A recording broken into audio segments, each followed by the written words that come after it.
Assalamualaikum warahmatullahi wabarakatuh.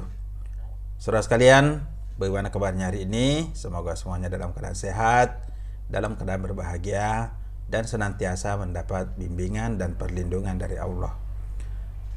Bertemu lagi dalam mata kuliah Teori Komunikasi. Pada pertemuan ini kita akan membahas mengenai 7 tradisi teori komunikasi dengan sub pembahasan tradisi sosio-psikologis.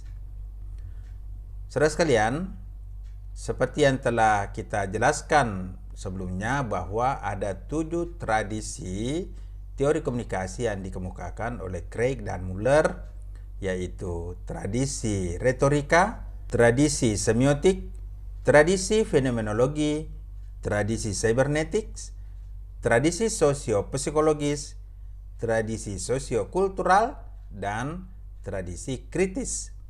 Kita sudah sampai pada pembahasan kelima, yaitu tradisi sosio-psikologis. Nah, saudara sekalian, tradisi sosio-psikologis ini merupakan salah satu tradisi teori komunikasi yang mengkaji pendekatan individu, aspek-aspek individu sebagai makhluk sosial dalam aktivitas komunikasi. Tradisi ini mempelajari bagaimana individu memproses informasi, merancang pesan, menyimpan pesan yang melibatkan aspek kognitif, aspek emosional, aspek mental yang terjadi pada diri seseorang. Jadi tradisi psikologis ini bersumber dari kajian psikososial dan kemudian menjadi salah satu tradisi kuat dalam teori komunikasi. Teori-teori tradisi sosio-psikologis berfokus pada perilaku seseorang atau individu, variabel-variabel psikologis, kepribadian, sifat, efek individu, persepsi, kognisi, dan tindakan seseorang. Ini merupakan aspek-aspek yang dikaji dalam tradisi sosio-psikologis. Tentu banyak teori di dalam tradisi sosio-psikologis yang memiliki perbedaan-perbedaan fokus penelitian, namun sama-sama memperhatikan perilaku, sifat-sifat pribadi, dan proses kognitif yang menghasilkan perilaku.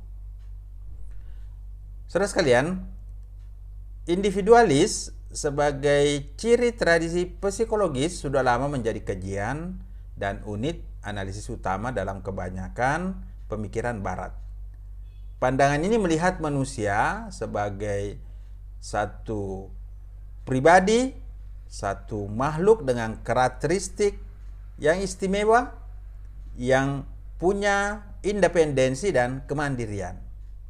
Pandangan ini melihat bagaimana individu itu memproses informasi dalam pikirannya, memahami dan menghasilkan pesan, bagaimana informasi memiliki efek pada pikiran seseorang, bagaimana kekuatan individu memiliki perbedaan-perbedaan dalam memproses dan memahami informasi.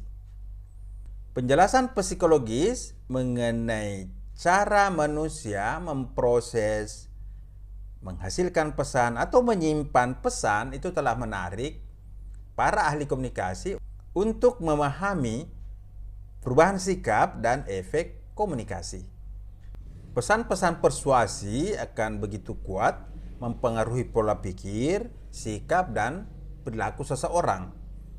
Karena itu, tradisi psikologis bisa menjelaskan bagaimana manusia memahami, memproses, dan merancang sebuah pesan yang terjadi di dalam pikirannya.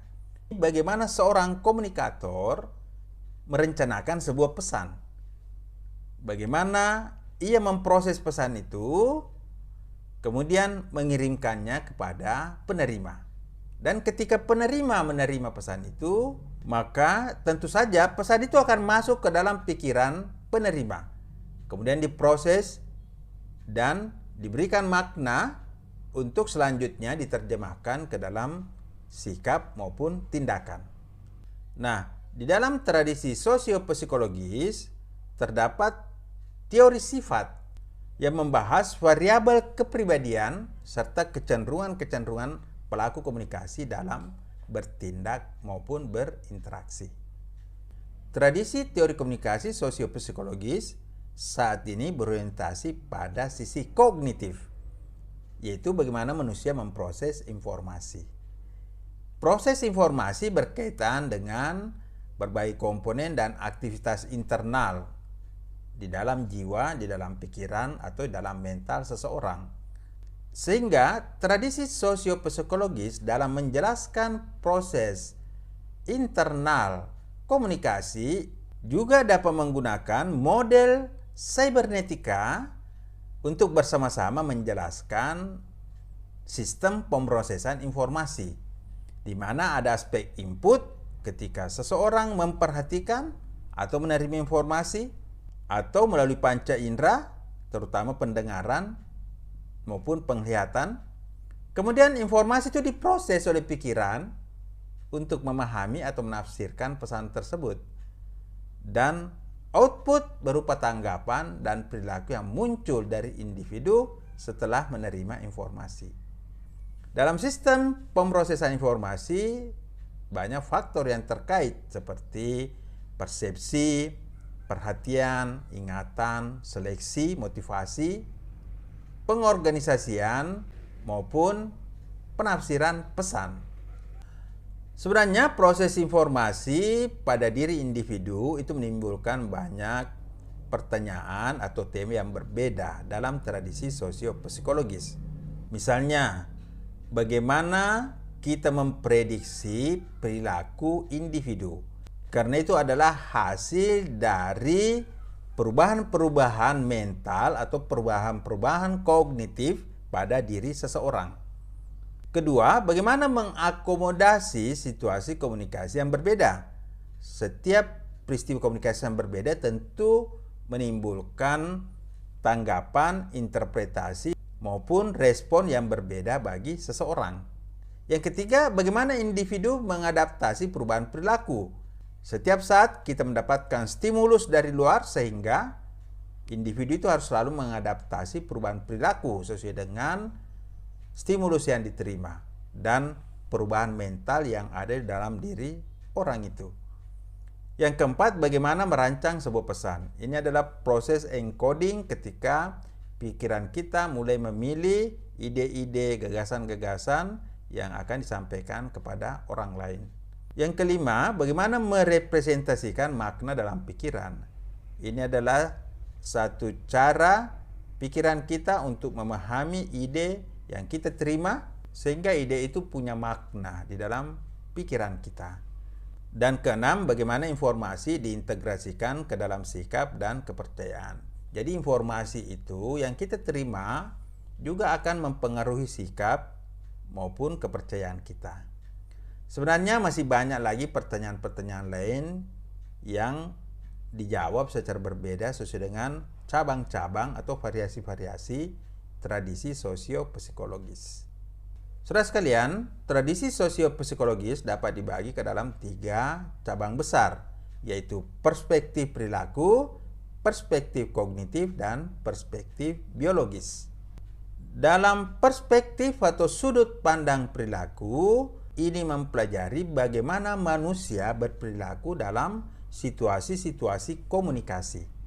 Teori-teori tersebut melihat hubungan antara perilaku dan komunikasi dengan sifat atau karakter pribadi. Apa yang dikatakan, apa yang kita lakukan, itu juga sangat ditentukan oleh sifat-sifat kita. Begitu pula dengan perbedaan situasi dan pembelajaran yang dialami oleh setiap individu. Perilaku lahir dari stimulus dan respon yang menjadi pembelajaran dalam hidup manusia. Yang kedua, perspektif atau sudut pandang kognitif berpusat pada bentuk pemikiran, khususnya bagaimana individu memperoleh, memproses, dan menyimpan informasi yang melahirkan perilaku. Perilaku tidak hanya bergantung pada stimulus dan respon, tapi juga aktivitas mental dalam mengelola informasi.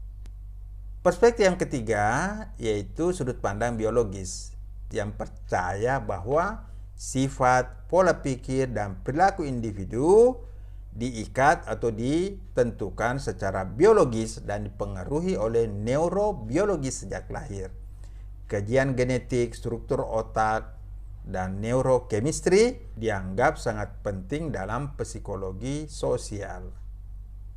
Ada istilah komunibiologi, mengacu pada kajian komunikasi dalam perspektif biologis.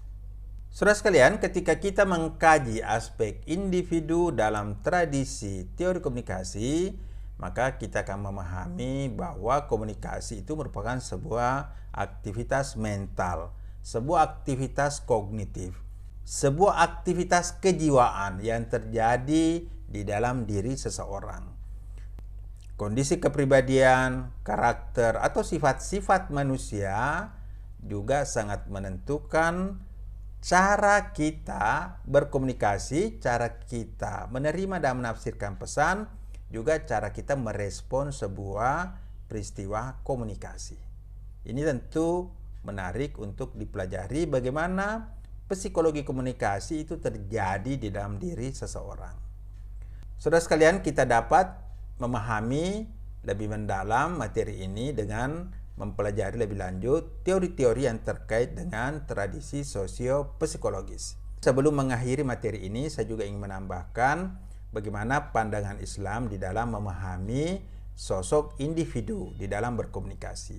Di dalam Islam, ketika kita lahir, kita membawa sifat-sifat ketuhanan yang disebut dengan fitrah.